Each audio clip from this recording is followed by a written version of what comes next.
Start. Okay, hello students.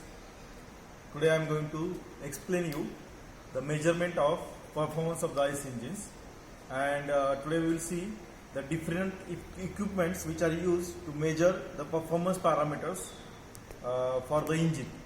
Okay, so let us see one by one. That first parameter that we are knowing, that is load. Now how to measure the load? See, for load is measured with the equipment called dynamometers. So there are three types of the dynamometers we have studied in the theory. That is, first is mechanical, second is hydraulic, and third is electrical dynamometers. So mechanical, you may know that rope brake type, then Prony brake type, and other type of swinging field type dynamometers. So those we are knowing. In hydraulic dynamometers, the water is used for increasing or hydraulic fluids are used for increasing the load and measuring it. And in third type of electrical dynamometers, there are eddy current type dynamometers we are having. So in our laboratory we are having the eddy current type dynamometers. So let us see how it works. So this is our engine. It is a single cylinder diesel engine which is connected with the shaft to this dynamometer. And this is what? It is a electrical eddy current type dynamometer. It is called as a eddy current type dynamometer. So how it works? See, at the central we will have the shaft.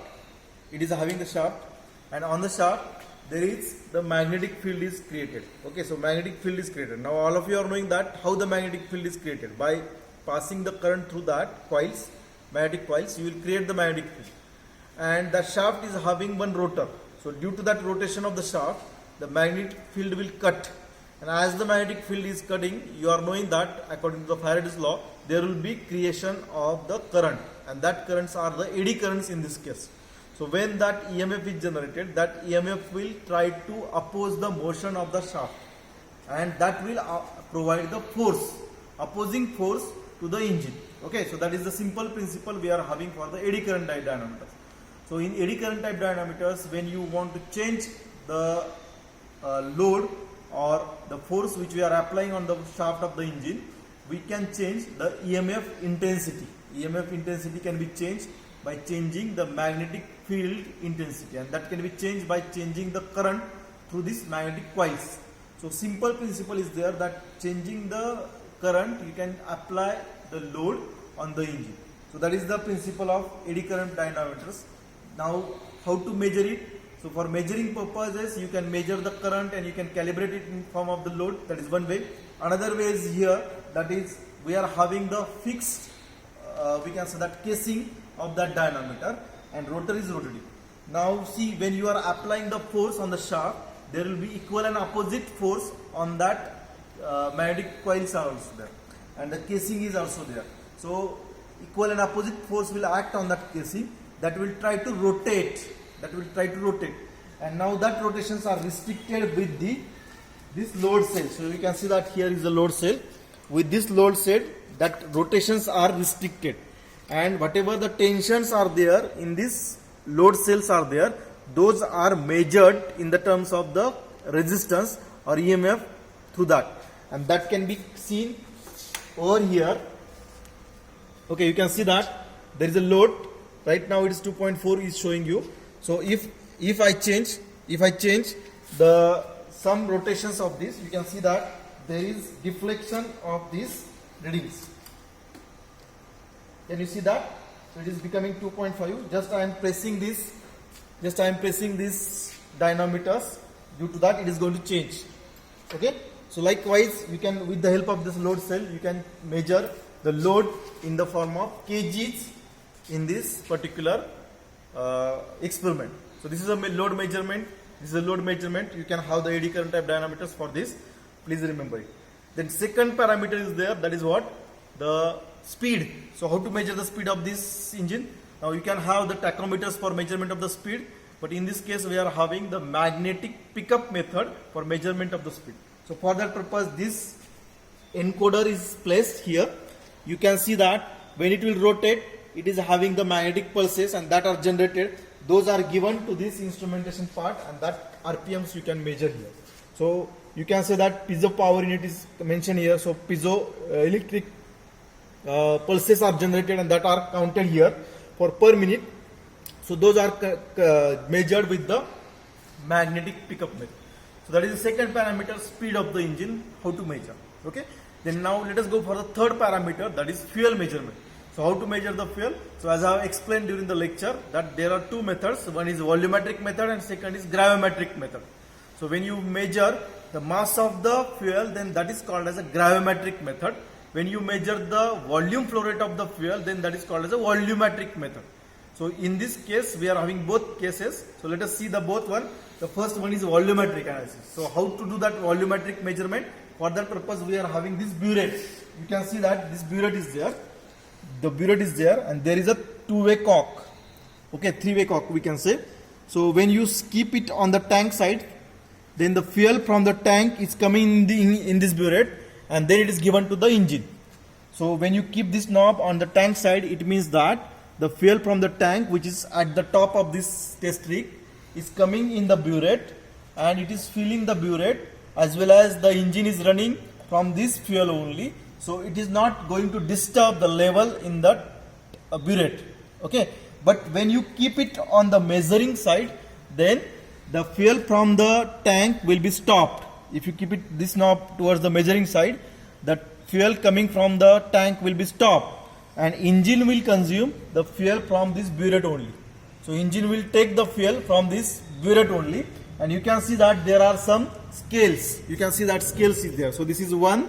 You can see that this is 1, 0, 1, like that. It comes when you comes here, then there is a 13, 14. So that is the ml of the fuel that you are consuming. Okay. So what you do, you have to start the timing when it is at 0, and you have to count the time when it will comes to the 20 ml. So that will be the time consumed for the 20 ml. If you want to measure it for 30, you can measure it up to 30. You can measure the time for that 30 ml, or you can have the 50 ml also. So likewise, the fuel flow rate can be measured. So time required for certain ml of the fuel you can measure. In this way, this is a very simple method of measuring the fuel flow rate, that is called as a volumetric method. Okay. Now the second option is there, which is given in our case, that is the gravimetric way. So for that purpose, these pressure sensors, pressure differentials are there, which are given. Now when you connect this system to the computer, the pressure difference is detected, and with the help of that pressure measurement, you can find out how much mass of the fuel is, flow rate is there. Okay, but manually when you are going for that, then you can measure the flow rate of the fuel. Okay, so this is about the fuel measurement in the practical. Then next is there, that is what? Air measurement. So for air measurement, you can see that we are having, this is a air inlet pipe. This is the air inlet pipe for the engine. You can see that this is the air inlet pipe for the engine. Now this is connected to this tank. So this is a big tank. This tank is called as an air box or surge tank. Air box or surge tank. To that, it is connected the inlet of the engine. And on another side of that tank, you can see that on another side of the tank, you will have one small hole, and that is nothing but the orifice. So this is the hole, which is, we can call it as a orifice. So diameter of this orifice is known to us. The CD, that is coefficient of discharge of this orifice, is known to us. And now we want to measure the pressure difference across this orifice. So for measurement of the pressure difference across this orifice, this tube is connected. You can see that this tube is connected to the manometer. So it is connected to the manometer. So you can see that there is a U-tube type manometer is placed here. You can measure the delta H of the water level in this manometer for measurement of the air flow rate. If you know this HW, then you can find out H air, which can be used in the formula of CD into area of the orifice into under root of twice GH air. So with that, you can find out the flow rate of the air. Flow rate of the air. So this is all about the measurement of flow rate of the air. Okay, have you got it? Now next point is there regarding the heat balance sheet. For heat balance sheet, we require some temperature readings as well as some flow rate readings. So for measurement of the water flow rate, we are having the rotameters. So there are two rotameters placed here. You can see that there are two rotameters placed here. One is measuring the engine water flow rate and another is measuring the calorimetric water flow rate. Okay, so these are required for drawing the heat balance sheet. Remember that. Engine cooling water flow rate and the calorimetric water flow rate, we can measure it in the form of with the help of these rotameters. You can see that there are the readings we can have. It is in terms of the LPH, that is liters per hour. You can see that there is a reading that is LPH, liters per hour we can measure. So with this we can have the water flow rate measurement. Okay.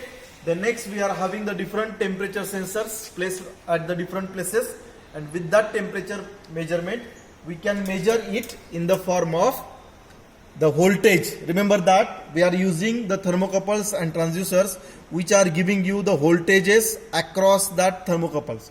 So here now the knob is at 1, so you can measure that T1 temperature in terms of the volt. So it is 1.2 or 1.19 volt is passing through the sensor 1.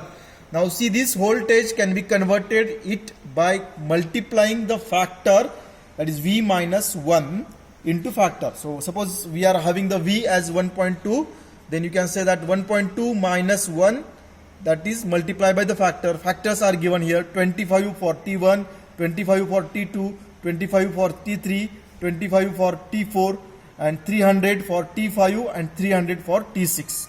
So whatever the voltage you will have, the voltage minus 1 multiplied by this factor will gives you the temperatures at T1, T2, T3, T4, T5, T6.